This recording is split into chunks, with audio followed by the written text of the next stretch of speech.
سورہ فاتحہ کی تلاوت کر کے سید احسان الہی نقوی مرحوم اور اس خاندان کے جب مرحومین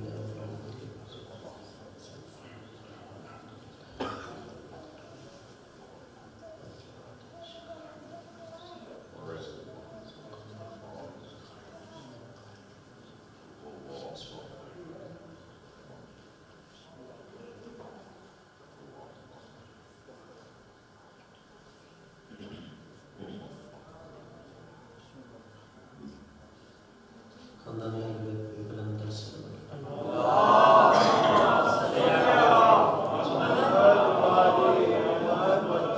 حسبنا اللہ ونعم الوکیل نعم المولا ونعم النصیر لا حول ولا قوة الا باللہ العلی العظیم اعوذ باللہ السمیع العلیم من الشیطان اللعین الرجیم بسم اللہ الرحمن الرحیم الحمد للہ الذی نور قلوبنا بنور الایمان وبصر اعیننا بضوء الفرقان والشکر لك یا ذا الفضل والاحسان الصلاة والسلام علی الذی جعلته نبیا فی اول ایجاد الکون والمکان ثم غوصته ألف ألف عام في بحور العلم والبرهان ثم الصلاة والسلام على ناصر شريعته وقاضي دينه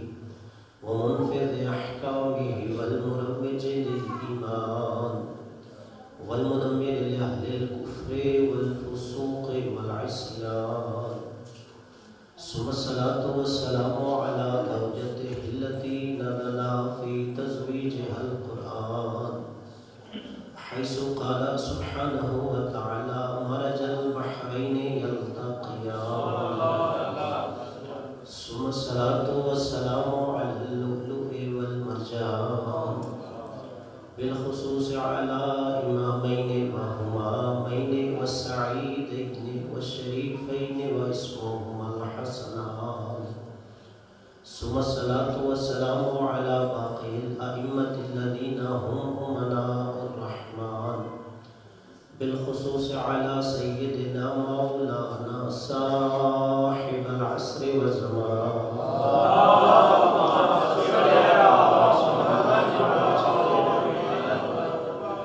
صلوات الله على محبيهم ولعنة الله على مبغضيهم في كل حين وأوان أما بعد فقد قال الله سبحانه وتعالى في كتابه الفرقان بسم الله الرحمن الرحيم اهدنا الصراط المستقيم صراط الذين أنعمت عليهم غير المغضوب عليهم ولا الضالين وقال رسول الله صلى الله عليه وآله وسلم فاطمة بضعة مني من آذاها فقد آذاني إن الله يغضب لغضبها ويرضى لرضاها آوازیں بلند سنو اللهم صل على محمد نعرہ تکبیر اللہ اکبر نعرہ رسالت یا رسول اللہ نعرہ حیدری یا علی حسینیت زندہ باد یزیدیت مرداباد خاندان تطہیر پہ بلند تر سلام اللہم صل علی محمد دعا خالق کی کائنات سب کا تشریف لانا اپنی بارگاہ میں منظور فرمائے جو دعائیں حاجات لے کے ہیں مالک خاتون جنت کے صدقے میں آپ کی دعاؤں کو مستجاب فرمائے تمام حاضرین کی مرحومین بلخص سید احسان الہی نقوی کے مالک درجات بلند فرمائے بانیان مجلس سید محسن بخاری سید علی رضا بخاری مالک ان کی توفیقات میں اضافہ فرمائے سورت میں اہل بیت کی کل اور نصیب فرمائے مالک ہم سب کو دنیا میں آئمہ کی زیارت آخرت میں شفاعت نصیب فرمائے ہمارے آنے والی نسلوں کو آل محمد کی مودت پہ ثابت فرمائے سب سے بڑی دعا ہمیں حجت مولا بقیت اللہ امام زمانہ ظہور میں تاجر فرمائے ہمیں ان کے اعمال منصار میں محشور فرمائے ان کے قدموں میں شہادت نصیب فرمائے اپنے دعا کی قبولیت کے لیے بلند تر سلام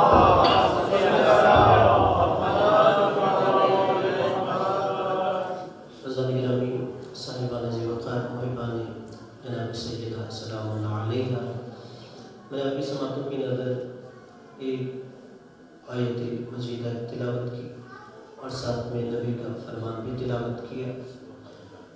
آیت اس لیے پڑھی تاکہ پتہ چل جائے کہ ہم نے کس راستے پر چلنا ہے، اور ساتھ حدیث اس لیے پڑھی کہ ہم یہ نعرہ نہیں لگاتے ہمیں قرآن کافی ہے۔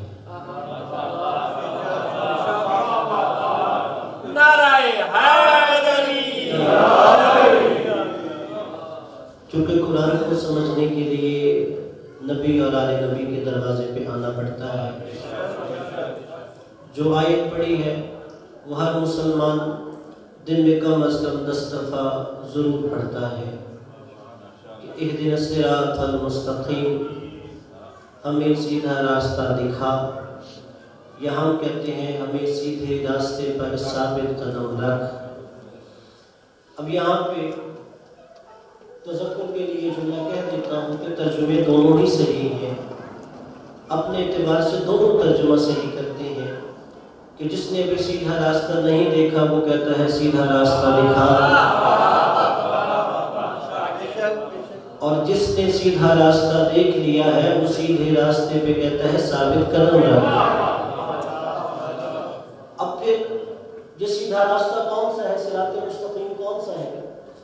کصراط الذین انعمت علیہم، کہ یہ راستہ ان کا راستہ ہے جن پہ اللہ کا خاص انعام ہے، غیر المغضوب علیہم۔ پھر ہم نماز میں کہتے ہیں کہ بار الہ ہمیں ان لوگوں کے راستے پہ نہیں چلانا جن پر تو غضبناک ہوا ہے، ولا الضالین، اور نہ ہی ان لوگوں پہ راستے پہ چلانا کہ جو گمراہ تھے۔ یعنی ہم یہ کہتے ہیں کہ جن پہ انعام ہے ان کے راستے پہ چلا، ان پہ نہیں جن پہ تیرا غضب ہوا ہے۔ اب ہر مسلمان یہ نماز میں تو کہہ رہا ہوتا ہے، لیکن اسے یہ بھی تو پتہ ہونا چاہیے وہ کن کے راستے پہ چلنا چاہتا ہے، کن کے راستے سے ہٹنا چاہتا ہے۔ میں وہ جو پہلے والا راستہ ہے وہ نہیں بیان کرتا، اس لیے کہ وہ پہلے بتا چکا ہوں کہ کن لوگوں کا راستہ ہے جن پہ چلنا ہے۔ غیر المغضوب علیہم، ان لوگوں کے راستوں پہ ہمیں نہیں چلانا کہ جن پہ اللہ غضبناک ہوا ہے۔ اب ہمیں کیا پتا ہے کہ وہ کون سے لوگ ہیں کہ جن کے راستے پہ ہم نے نہیں چلنا، جن پہ اللہ غضبناک ہے؟ تو اس کے لیے نبی نے پھر ایک حدیث فرمائی کہ تمہیں وہ لوگ دکھا دیتا ہوں اللہ کن سے ناراض ہوتا ہے۔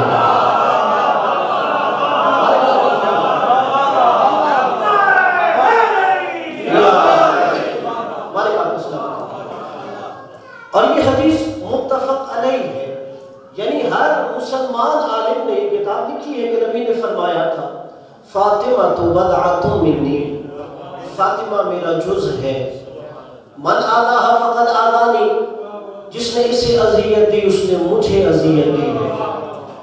پھر فرمایا ان اللہ یغضب لغضبها، اللہ اس سے ناراض ہو جاتا ہے جس سے فاطمہ ناراض ہو جاتی ہے۔ وَيَرْضَى لِرِضَاهَا، رضی اللہ بھی وہی ہوتا ہے جس سے فاطمہ راضی ہوتی ہے۔ یعنی ان لوگوں کے راستوں پہ ہم نے چلنا نہیں جن پہ اللہ غضبناک ہوا ہے، اور نبی نے کہا جس سے فاطمہ غضبناک ہو اس سے اللہ غضبناک ہو جاتا ہے۔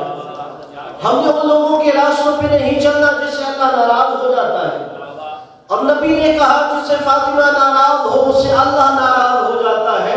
یعنی اس کا مطلب یہ ہے کہ ہر مسلمان جانے یا انجانے میں دشمن زہرا پہ دل میں 10 دفعہ تبرہ ضرور کرتا ہے۔ مالک آپ اسلام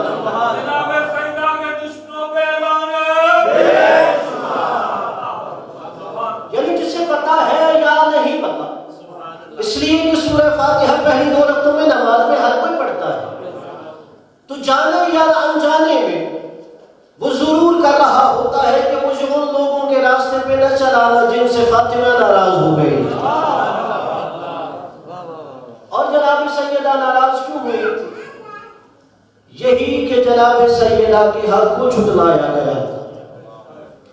اب یہاں پہ ایک بات ہے، جناب سیدہ کو یہ معلوم تھا مجھے حق نہیں ملنا، لیکن جناب سیدہ حق کا مطالبہ کرنے کیوں گئی تھی؟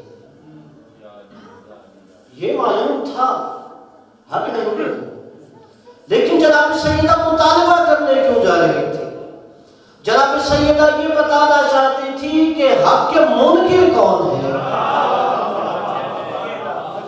حق نہ دینا اور ہوتا ہے اور حق کا منکر ہونا اور ہوتا ہے۔ مثلا ایک بندہ نماز نہیں پڑھتا، وہ گناہگار ہے، ایک نماز کا منکر ہے، اس کا حکم اور ہے۔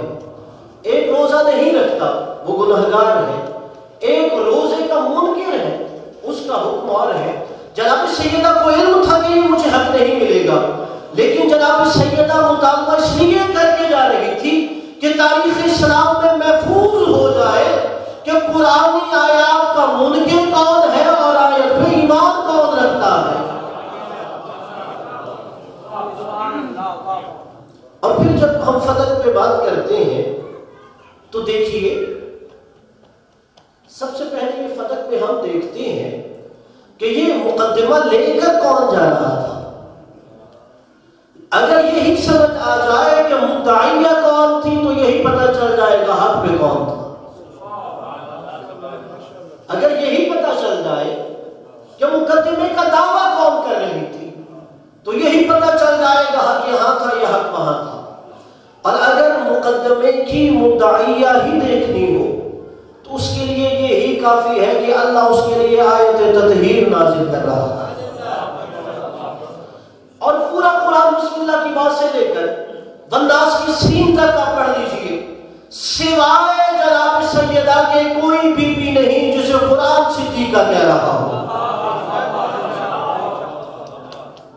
یعنی قرآن نے جسے صدیقہ کہا وہ خود دعوے کے لیے جا رہی تھی۔ کچھ آیتیں مبہلہ آپ سنتے ہیں، فَمَنْ حَاجَكَ فِيهِ مِنْ بَعْدِ مَا جَاءَكَ مِنَ الْعِلْمِ فَقُلْ تَعَالُوا نَدْعُ أَبْنَاءَنَا وَأَبْنَاءَكُمْ وَنِسَاءَنَا وَنِسَاءَكُمْ وَأَنفُسَنَا وَأَنفُسَكُمْ ثُمَّ نَبْتَهِلْ فَنَجْعَلْ لَعْنَتَ اللَّهِ عَلَى الْكَاذِبِينَ کہ میرے حبیب جو دلائل کے آ جانے کے بعد تجھ سے جھگڑا کر رہا ہے، اس سے کہو تو اپنے بیٹے لا، میں اپنے بیٹے لاتا ہوں، تم اپنی عورتیں لاؤ، ہم اپنی عورتیں لاتے ہیں، تم اپنے جیسے لاؤ، ہم اپنے جیسے لاتے ہیں، پھر مباہلہ کریں گے کہ جو جھوٹا ہے اس پہ اللہ کی لعنت ہو۔ اب صرف یہاں پہ میں نے مباہلہ میں نہیں، صرف ایک جملہ آپ کو ہدیہ کر کے گزر جاؤں گا، وَنِسَاءَنَا ہم اپنی عورتیں لے کے آئیں، تم اپنی عورتیں لے کے آؤ۔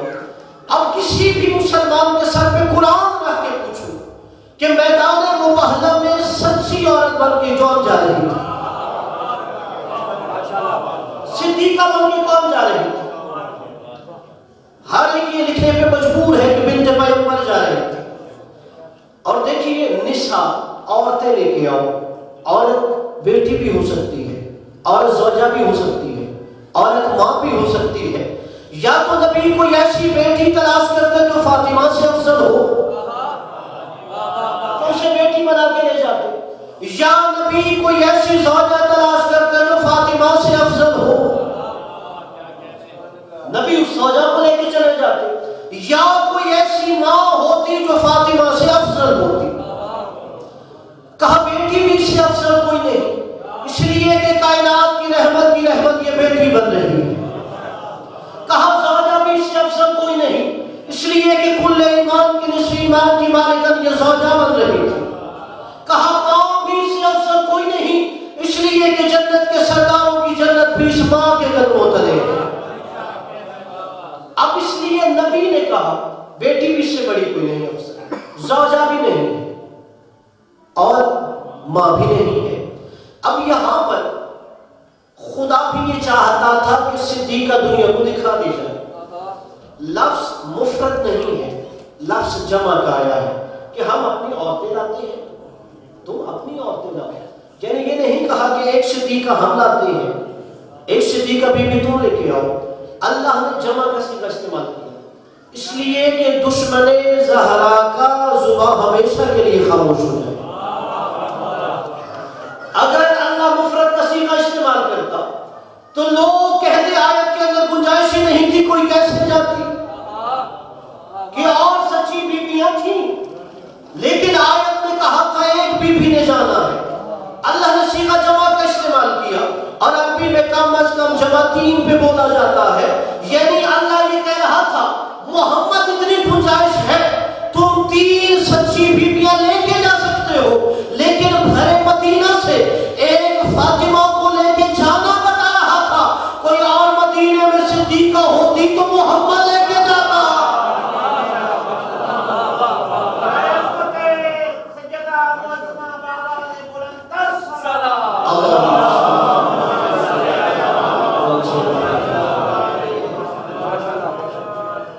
اس لیے اگر کوئی اور سچی ہوتی فاطمہ کے مقابلے کی ہم اسے لے کے جاتے، اس لیے آیت کے اندر گنجائش تھی کوئی اور سچی جا سکتی تھی، لیکن نبی کو اس صداقت پہ ملا ہی کوئی نہیں، اس لیے کہ سچ بولنا اور ہوتا ہے اور جھوٹوں پہ لعنت کرنا اور ہوتا ہے۔ سچ بولنا آسان ہے لیکن جھوٹوں پہ لعنت کرنا مشکل ہے۔ میں اپنے بچوں کے لیے سمجھا دیتا ہوں، اگر کوئی بندہ زندگی میں 100 میں سے 99 سچ بولے، صرف ایک جھوٹ بولے، ہم یہ کہہ سکتے ہیں یہ سچا ہے، لیکن وہ سچا جھوٹوں پہ لعنت نہیں کر سکتا، اس لیے کہ اس نے بھی زندگی میں ایک جھوٹ بولا تھا۔ وہاں نبی کو ایسے سچے چاہیے تھے جنہوں نے زندگی بھر جھوٹ نہ بولا ہو۔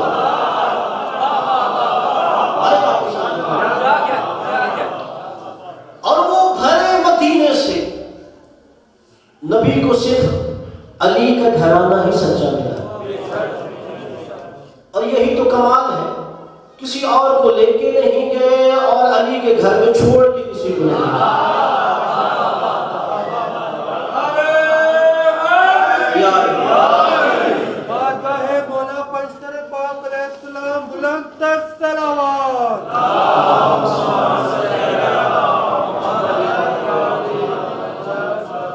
اور نبی اس لیے انہیں لے کے جا رہے تھے، حالانکہ نبی خود بھی بد دعا کرتے تو پھر بھی عذاب آ سکتا تھا، لیکن آیت مبہلہ کی روشنی میں جن تو بتا رہے کہ سچے یہ ہیں، اور قیامت تک یہ بھی تو دیکھنا تھا جھوٹے کون ہیں۔ اب وہاں پہ نبی خود بھی چلے جاتے، نبی میدان مبہلہ میں بد دعا کرتے تو عذاب آ سکتا تھا، لیکن پھر ہم نظریہ قرآن کی روشنی میں یہی بناتے کہ جو محمد کے مقابلے پہ آتا ہے صرف وہ جھوٹا اور ملعون ہوتا ہے، لیکن قرآن میں اللہ نے کہا محمد نہیں جائے گی اکیلے، فاطمہ ساتھ جائے گی، علی ساتھ جائے گا، حسن ساتھ جائے گا، حسین ساتھ جائے گا، تاکہ قرآن کی آیت مبہلہ کی روشنی میں ہر مسلمان یہ نظریہ بنائے صرف محمد کے مقابلے پہ آنے والا جھوٹا اور ملعون نہیں آتا، پنجتن کے مقابلے پہ آنے والا جھوٹا بھی ہوتا ہے، ملعون بھی ہوتا ہے۔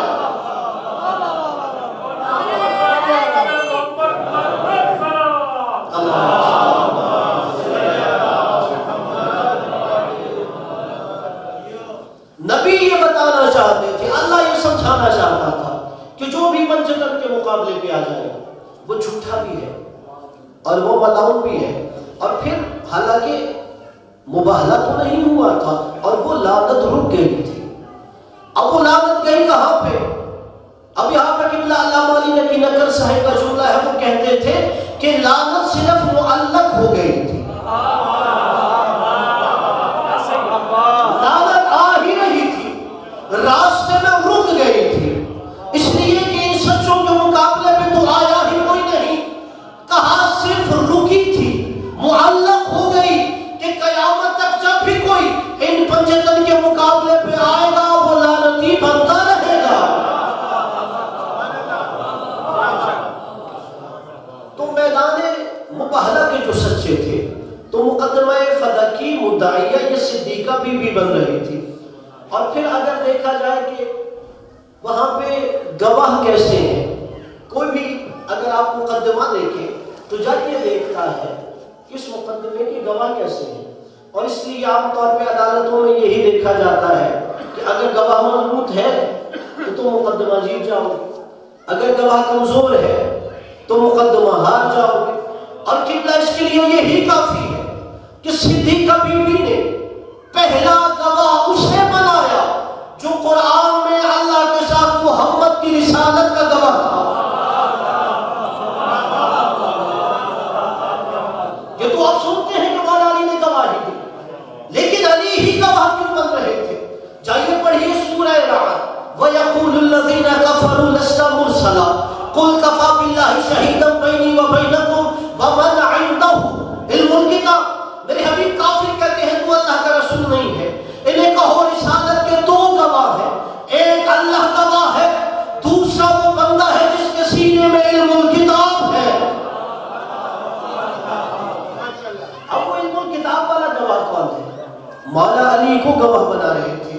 اور بی بی نے اس لیے مولا علی کا انتخاب کیا کہ جو محمد کی رسالت کے گواہ کو جھٹلا دے وہ محمد کا کلمہ وہ کیسے ہو سکتا ہے؟ پڑھے نبی کا کلمہ اور گواہی اس کی نہ مانے جو قرآن میں محمد کی رسالت کا گواہ ہے. پھر دوسرے گواہ کنہیں بنایا؟ جو جنت کے سردار تھے. یہ نہ دیکھیے کہ بیٹوں کو گواہ بنایا تھا، نہیں، ان کا ٹائٹل یہ تھا کہ وہ جنت کے سردار تھے. اور بی بی سیدہ نے یہ بھی بتا دیا جو جنت کے سرداروں کی گواہی نہ مانگے وہ اپنی جنت کی ضمانت کیسے دے سکتا ہے؟ جو جنت کے سرداروں کی گواہی نہیں مانگے وہ اپنی جنت کی ضمانت کیسے دے سکتا تھا؟ اور پھر ایک ام ایمن کو بھی گواہ بنایا تھا.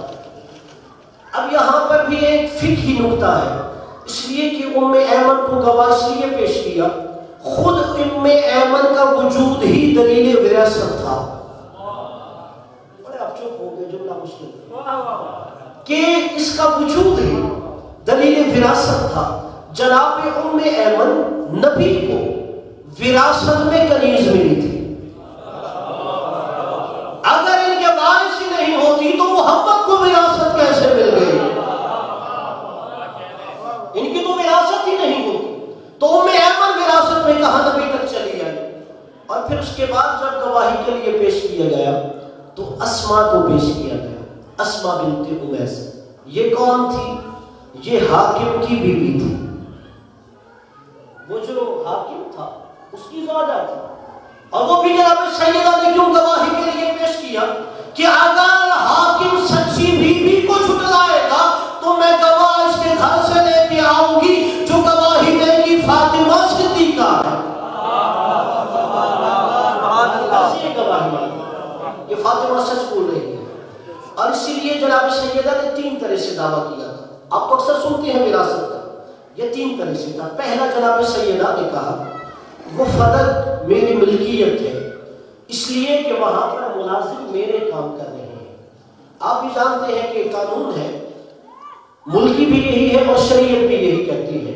مثلا اگر یہ عبا میں نے پہن رکھی ہے، یہاں سے کوئی کھڑے ہو جائیں جعفر بخاری صاحب کہیں یہ تو میری ہے، صرف مثال دے رہا ہوں کہ وہ کہیں گے عبا میری ہے، تو کیا مجھے گواہ پیش کرتے ہوں گے یا انہیں گواہ پیش کرتے ہوں گے؟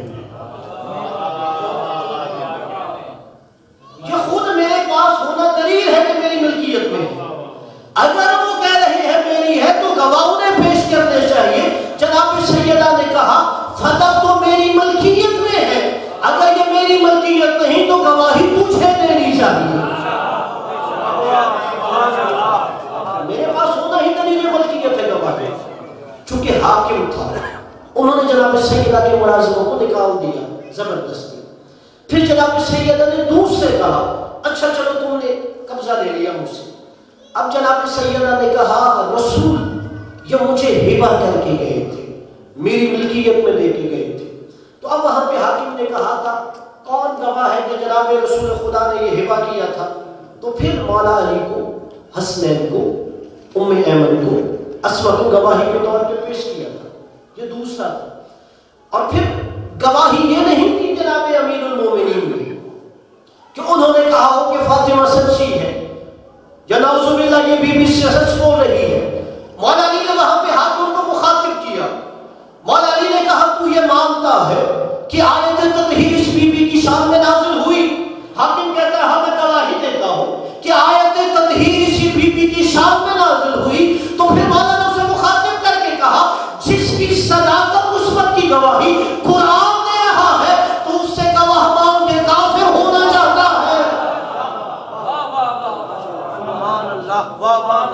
کہ جسے قرآن صداقت کی سند دے رہا ہے دوسرے گواہ مان کے دار اسلام سے خارج ہونا چاہتا ہے. پھر تیسرے جب گواہ کو چھٹلا دیا بی بی نے کہا چلو تم میرا قبضہ بھی نہیں مانتے, تم اس تحریر کو بھی نہیں مانتے, تو یہ تو مانو وہ فتح محمد کی وراثت تھی تو محمد کی وارث فاطمہ زہرا. اب یہاں پہ پہنچ کے اس نے جھوٹی حدیث پڑھی, کہا نبی نے ایک حدیث بیان کی تھی, یہ من گھڑت حدیث ہے اور سوائے حاکم کے کسی نے وہ روایت اور نقل نہیں کی. کہ نبی نے کہا تھا نحن معاشر الانبیاء لا نورث ما ترکناہ صدقہ, کہ نبی نے کہا تھا ہم گروہ انبیاء کسی کو وارث نہیں بناتے, ہم جو بھی پیچھے چھوڑ کے جاتے ہیں وہ صدقہ ہوتا ہے. قبلہ جملہ مکمل کرنے سے پہلے ایک نتیجہ دے دیتا ہوں. حاکم نے کیا کہا, چلو جھوٹی ہی صحیح, یہ بتا رہا تھا کہ نبی کہہ رہے تھے کہ ہم انبیاء کسی کو وارث نہیں بناتے, ہم جو چھوڑ جائیں وہ صدقہ ہوتے ہیں. یعنی حاکم اتنا جانتا تھا ہدیے والے اور ہیں صدقے والے اور ہیں, اتنا تو حاکم جانتا کہ ہدیہ اور کو دیا جاتا ہے, صدقہ اور دیا جاتا ہے, کہ محمد کی آل کو صدقہ نہیں دیا جاتا. اب جیسے یہاں پہ تو جناب سیدہ نے کہا میرے بابا نے حدیث کو پرکھنے کا ایک معیار دیا ہے کہ اگر کوئی حدیث بیان کی جائے اسے قرآن کے سامنے پیش کرو, اگر قرآن سے مطابقت رکھتی ہے تو وہ بات سچی ہے, اگر قرآن سے ٹکراتی ہے تو وہ نبی پہ جھوٹ مانا گیا.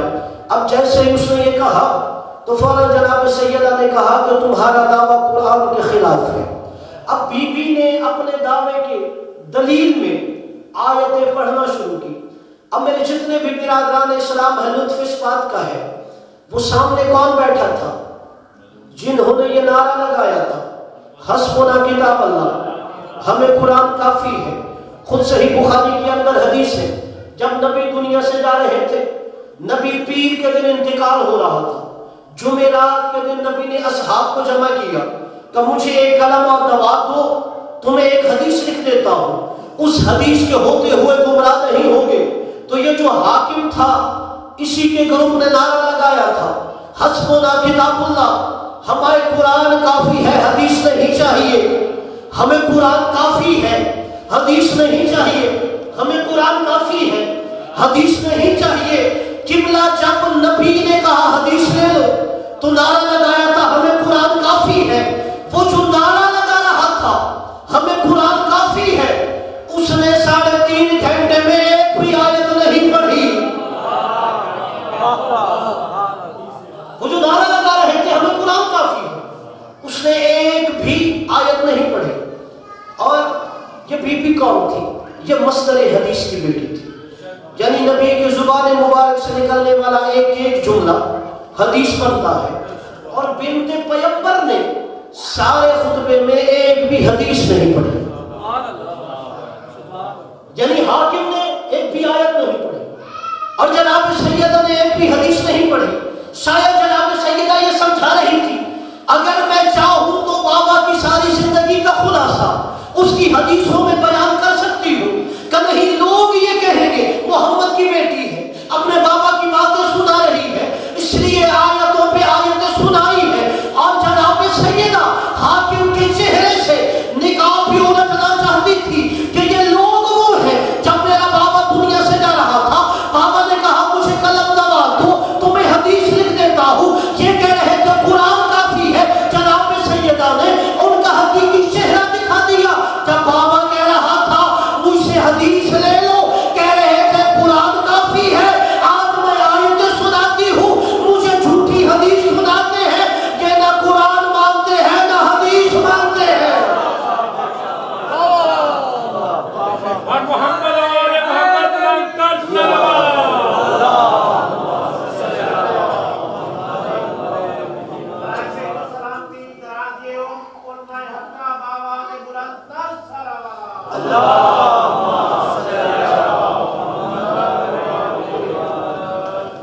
کہ پورے اس خطبے کے دوران ایک بھی حاکم آیت نہیں سنا رہا تھا اور جناب سیدہ حدیث نہیں آیتوں پہ آیتیں سنا رہی تھی.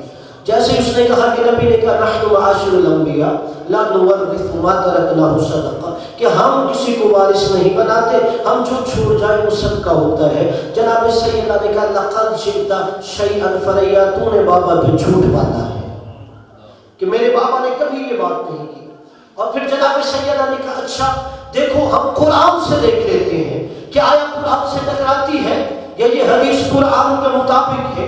کہ تو کہتا ہے میرے بابا نے کہا نبیوں کا کوئی وارث نہیں ہوتا، اللہ قرآن میں کہہ رہا ہے وَوَارِثَ سُلَيْمَانُ داؤد، سلیمان نبی داؤد کا وارث بن رہا ہے، تو کہتا ہے میرے بابا نے کہا تھا نبیوں کے وارث نہیں ہوتے، اور اللہ کہہ رہا ہے ہم نے سلیمان کو داؤد کا وارث بنایا ہے۔ یہ کیسے تو نے کہہ دیا؟ قرآن میں سلیمان وارث بن رہا ہے اور داؤد وارث بنا رہا ہے، وارث بننے والا بھی نبی تھا اور بنانے والا بھی نبی تھا۔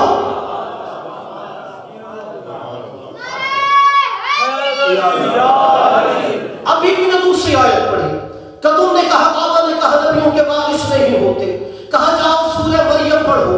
سورہ مریم میں اللہ بیان کرتا ہے کہ جناب یحییٰ کے والد جناب زکریا نبی محراب عبادت میں کھڑے تھے، محراب عبادت میں کھڑے ہو کے دعا مانگ رہے تھے رب حب لی من لدنک ولیہ یرثنی ویرث من آل یعقوب، اے الہ مجھے ایک وارث دے، مجھے ایک مددگار دے، مجھے ایک بیٹا دے جو میرا بھی وارث بنے اور آل یعقوب کا بھی وارث بنے۔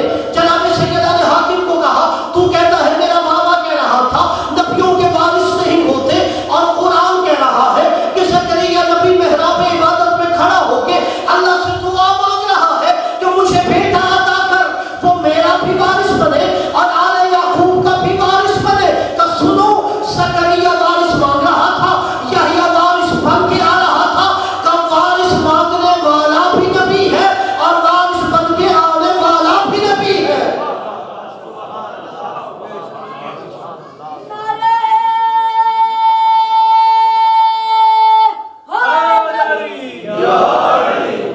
حاکم اس کے بعد بھی خاموش تھا کہ وہ اپنے دعوے کے ثبوت میں کوئی آیت پیش کر سکتا۔ پھر جناب سیدہ نے کہا سنو قرآن میں وراثت تقسیم کرنے کا اصول ہے، یوصیکم اللہ فی اولادکم للذکر مثل حظ الانثیین۔ کہا کوئی بھی دنیا سے چلا جائے، وہ نبی ہو، امام ہو، رسول ہو، وصی ہو یا امتی ہو، تو اللہ نے کہا اس کی وراثت تقسیم ایسے ہوتی ہے اگر بیٹیاں بھی ہو اور بیٹے بھی ہو تو بیٹے کو بیٹی سے 2 گنا ملتا ہے۔ کہا کہاں اللہ نے کہا ہے کہ ہر بندے کی بیٹی کو اس کا حصہ ملے گا سوائے محمد کی بیٹی کی؟ کہ اللہ نے کہا ہو ہر بیٹی کو حصہ ملے گا باپ کی جائیداد و وراثت میں سے، لیکن محمد کی بیٹی کو نہیں ملے گا۔ پھر جناب سیدہ کہتے ہیں کہ اللہ تبارک و تعالی نے فرمایا ہے کہ سنو کہ جب وراثت تقسیم ہوتی ہے وَأُولُو الْأَرْحَامِ بَعْضُهُمْ أَوْلَىٰ بِبَعْضٍ، ہاں جب وراثت تقسیم ہوتی ہے دنیا سے کوئی بھی چلا جائے، نبی ہو، امام ہو، رسول ہو، امتی ہو، اب اس کی وراثت تقسیم یہ ہوگی کہ جو جتنا زیادہ دنیا سے جانے والے کا خونی رشتہ دار قریبی ہوگا اسے اتنا زیادہ وراثت کا حق زیادہ ہے۔ جناب سیدہ بھرے دربار کو نظر دوڑا کے کہتی ہے کہ مسلمانوں ساری کائنات میں نظر دوڑاؤ اور فاطمہ کو بتاؤ فاطمہ سے زیادہ محمد کا قریبی کون ہے؟ کوئی بتاؤ کہ فاطمہ سے زیادہ محمد کا قریبی ہے، چلو ہم اسے وراثت دے دیتے ہیں۔ پھر جناب سیدہ کہتی ہیں ہاں ایک صورت ہوتی ہے جب بیٹی کو باپ کی وراثت نہیں ملتی، اگر باپ مسلمان ہو اور بیٹی کافر ہو تو پھر بیٹی کو باپ کی وراثت میں سے حصہ نہیں ملتا۔ جناب سیدہ نے کہا اب تو یہ جرات کرنا چاہتا ہے افلسنا علی ملت واحدہ کہ محمد کا دین اور تھا فاطمہ کا دین اور ہے، کہ محمد کا دین اور ہے اور فاطمہ کا دین اور ہے۔ اور جناب سیدہ پورا خطبہ فلک دے کے تاریخ اسلام میں یہ محفوظ کر کے گئے کہ محمد خاموشی سے واپس نہیں آ گئے۔ آپ نے سنا کہ جب پچھلے سال ایک ملاؤں نے جناب سیدہ کی شان میں گستاخی کی ہے، تو ان لوگوں نے آگے سے بات یہی کی نعوذ باللہ کہ بنت پیغمبر کو مسئلے کا پتہ نہیں تھا، کہ جب حاکم نے بتایا کہ مسئلہ یہ ہے تو بنت پیغمبر خاموش ہو کے گھر آ گئی۔ جو مفتی یا ملا یہ بات کرتا ہے اسے خطبہ فقط پڑھنا چاہیے۔ بنت پیغمبر خاموشی سے واپس نہیں آئی، انہوں نے محمد کی بیٹی کے مقابلے پہ آنے والوں کو قرآن کی آیت کی روشنی میں بے نقاب کیا تھا کہ میں اپنا حق قرآن سے ثابت کر کے جا رہا ہوں، اب جو قرآن کی آیت کا منکر ہو اس کا فیصلہ محمد کی امت پہ چھوڑ کے جا رہا ہے۔ اور پھر جناب سیدہ جب واپس آئی دربار سے تو حالت یہ ہے کہ بنت پیغمبر فضہ و اسما کا سہارا لے کے آ رہی تھی۔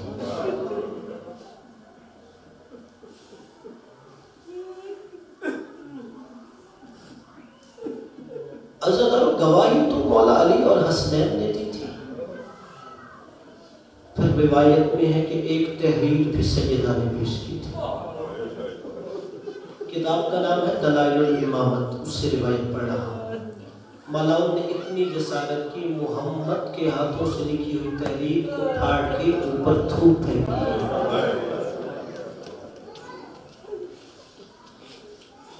عدد روٹی ہوئی نبی کی بیٹی جب گھر آ گئی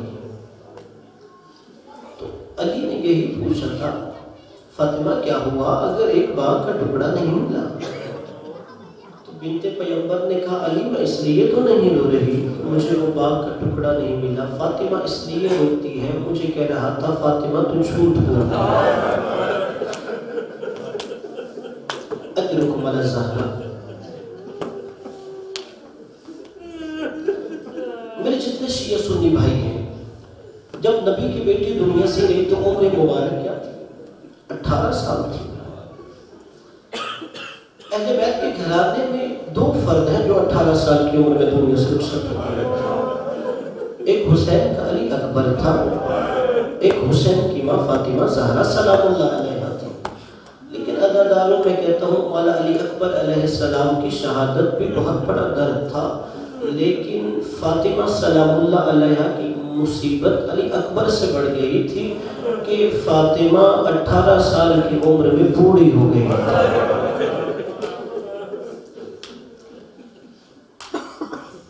بس تو روایتی اور آپ کی ضرورت عزاداروں، ایک دن علی جناب سیدہ اور زینب سلام اللہ علیہ گھر میں بیٹھے تھے، اس لیے نبی کی بیٹی دن میں روتی تھی رات میں بھی روتی تھی۔ اچانک دروازے پہ دستک ہوئی، مولا علی دروازے پہ گئے، جناب فاطمہ نے کہا علی کیا کوئی فاطمہ کو پرسہ دینے آیا ہے؟ کہ نہیں فاطمہ، مسلمان کہتے ہیں کہ فاطمہ یا دن میں رویا کرے یا رات میں رویا کرے۔ اب پہلی دفعہ نبی کے دنیا سے جانے کے بعد علماء کہتے ہیں کہ نبی کی بیٹی کا تھوڑا سا لہجہ بدل گیا کہ علی غصب حقی فصبرت، انہوں نے میرا حق لوٹ لیا تھا فاطمہ نے صبر کیا ہے، قتل محسنی فصبرت، انہوں نے میرا محسن قتل کر دیا فاطمہ نے پھر بھی صبر کیا تھا۔ عزادارو جملہ سنو گے کہ علی کثروا اضلاعی فصبرت، میری پسلیاں توڑ دی فاطمہ پھر بھی صبر کرے۔ اب کہتے ہیں کہ بنت پیغمبر اٹھی اور بنت پیغمبر سیدھا نبی کی قبر پہ گئی اور پھر وہاں پہ وہ مرثیہ کہا صبت علی مصائب لو انہا صبت علی الایام سرنا لیالیا، بابا تیرے جانے کے بعد فاطمہ پہ اتنی مصیبتیں آئی ہیں، اگر یہ مصیبتیں روشن دنوں پہ آتی تو اسے حالاتوں میں بدل جاتی۔ اجرکم علی الزہرا۔ عزادارو بنت پیغمبر کا دن نبی کے دنیا سے جانے کے 30ویں دن جلایا گیا تھا دروازہ۔ نبی کے ایک صحابی ہے نام اس کا سلیم ابن قیس ہے۔ سلیم ابن قیس کہتا ہے کہ جب بنت پیغمبر کا گھر جلایا گیا میں مدینے میں نہیں تھا، کہتا ہے میں مدینے میں آیا تو میں نے دیکھا لوگ کہہ رہے ہیں کہ بنت پیغمبر کے گھر کو آگ لگائی گئی. لوگ مدینے میں باتیں کر رہے ہیں کہ بغیر اجازت کے فاطمہ کے گھر میں داخل ہو گئے تھے. نبی کا صحابی کہتا ہے میرا دل یہ نہیں مانتا کہ فاطمہ کا گھر ہو جہاں فرشتے اجازت لے کے آتے ہو, وہاں کوئی فاطمہ کے گھر سے شعلے بلند ہوتے دیکھے. عزادار سلیم کہتا ہے میں مسجد نبوی میں چلا گیا, مجھے وہاں سلمان فارسی ملا. میں نے سلمان کا ہاتھ پکڑا, اسے مسجد کے کونے میں لے کے گیا. میں نے کہا یا سلمان حل داخلوا ولم یکن استئذان. سلمان فارسی یہ بات سچ ہے کہ لوگ بغیر اجازت کے فاطمہ کے گھر میں داخل ہو گئے. اجرکم علی الزہرا. عزادارو جو پردہ دار گھرانے ہیں وہ یہ میرا جملہ محسوس کریں گے. عزادارو اگر گھر میں پردہ دار عورتیں ہو اور کوئی نامحرم بغیر اجازت کے گھر میں داخل ہو جائے تو بڑا مشکل ہوتا ہے گھر والوں کے لیے برداشت کرنا. یہی سلیم کہتا ہے حال داخلوا ولم یکن استئذان. سلمان یہ بات سچ ہے, لوگ بغیر اجازت کے فاطمہ کے گھر میں داخل ہو گئے. عزادارو سلمان چیخ مار کے کہتا ہے ای وعزت الجباری, خدائے جبار کی عزت کی قسم ہے یہ بات سچ ہے. سلیم کہتا ہے اس کے بعد سلمان تھانے مار کے رونے لگا. میں نے کہا سلمان روتا کس بات کو ہے؟ سلمان کہتا ہے سلیم میں اس بات کو نہیں رو رہا کہ صرف بغیر اجازت کے داخل ہو گئے. وَلَيْسَ عَلَى الزَّهْرَاءِ مِنْ خِمَارٍ. سلمان اس بات کو رو رہا ہے جب لوگ زہرا کے گھر میں داخل ہوئے تو زہرا کے سر پہ چادر بھی نہیں تھی. وَلَيْسَ عَلَى الزَّهْرَاءِ مِنْ خِمَارٍ. زہرا کو اتنا موقع بھی نہ دیا گیا کہ زہرا کوئی بڑی چادر اٹھا لے. کہا جب لوگ داخل ہوئے زہرا کے سر پہ کوئی بڑی چادر بھی نہیں تھی. لَٰكِنَّهَا لَازَتْ وَرَاءَ الْبَابِ. جب بنت پیغمبر نے دیکھا نامحرم لوگ میرے گھر میں آ گئے اور بنت پیغمبر کے سر پہ ردا بھی نہیں. لَٰكِنَّهَا لَازَتْ وَرَاءَ الْبَابِ. زہرا دروازے کے پیچھے چلی گئی. سلمان فارسی کہتا ہے کہ جسمانی اذیت سے بچنے کے لیے نہیں, کہ ان ظالموں کے ظلم سے بچنے کے لیے نہیں. کہ سلمان پھر کیوں گئی فاطمہ دروازے کے پیچھے؟ سلمان کہتا ہے رعایتاً للستر والحجاب. زہرا تو اپنا پردہ بچانے گئی. زہرا اس لیے دروازے کے پیچھے جا رہی تھی کہ زہرا کے سر پہ بڑی چادر نہیں تھی. رعایتاً للستر والحجاب. زہرا اپنا پردہ بچانے گئی ہے. لما رأوہا, ایک ملاؤں نے دیکھا زہرا در و دیوار کے درمیان ہے. عصروہا عصرتاً.